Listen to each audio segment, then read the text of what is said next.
رسول اللہ صلی اللہ علیہ وسلم کے فرمان کے مطابق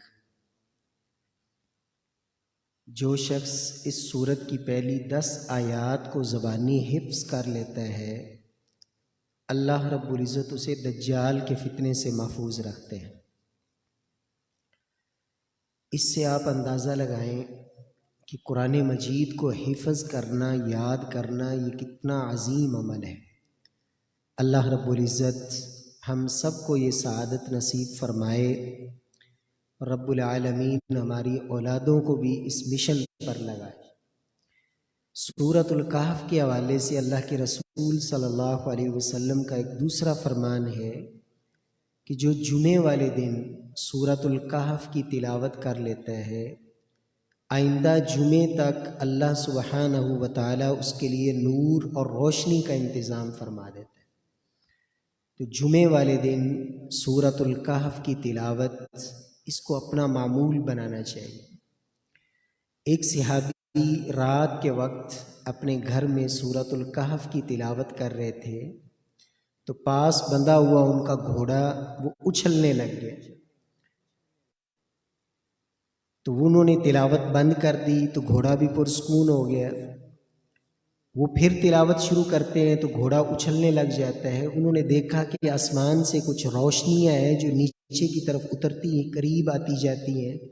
یہ تلاوت بند کرتے ہیں تو وہ اوپر اٹھنا شروع ہو جاتی ہیں۔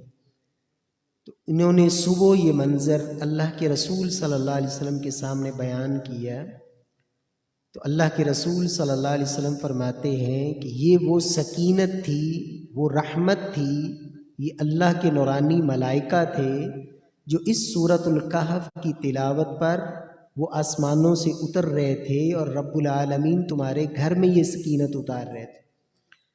تو یہ سورت بڑی رحمتوں اور برکتوں والی ہے۔ اس کا آغاز اللہ سبحانہ و تعالی نے الحمد سے کیا۔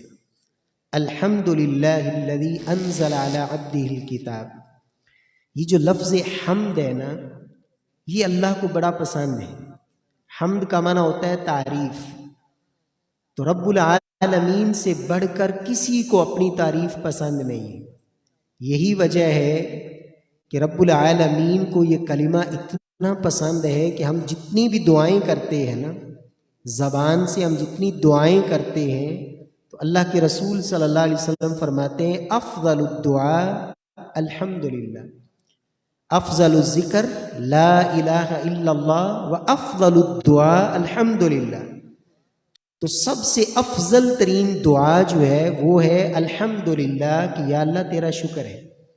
اور اگر انسان کھانا کھانے کے بعد یہ الحمد کا کلمہ بول دے مسنون انداز میں، تو کھانا تو کھایا ہے، اپنی ضرورت پوری کی ہے، لیکن بعد میں اگر یہ الحمد پر مشتمل دعا پڑھ لے تو رب العالمین اس دعا کی برکت سے اس کے گزشتہ سارے گناہ معاف فرما دیتے۔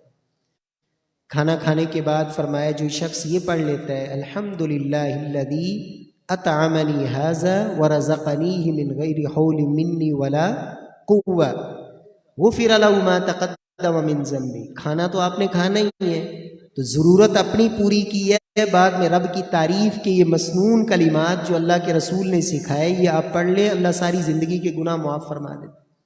آپ نے نیا لباس پہننا ہے، آپ دعا پڑھیں الحمدللہ الذی کسانی ھذا ورزقنیہ من غیر حول منی ولا قوہ۔ رب العالمین اس حمد پر کے بول پر، اللہ کی تعریف پر مشتمل یہ دعا پڑھنے کی برکت سے اللہ تعالیٰ گزشتہ زندگی کے گناہ بخش دیتے ہیں۔ تو رب العالمین ہمیں کثرت سے اللہ کی تعریف اللہ کرنے کی ہمیں توفیق نصیب فرمائے۔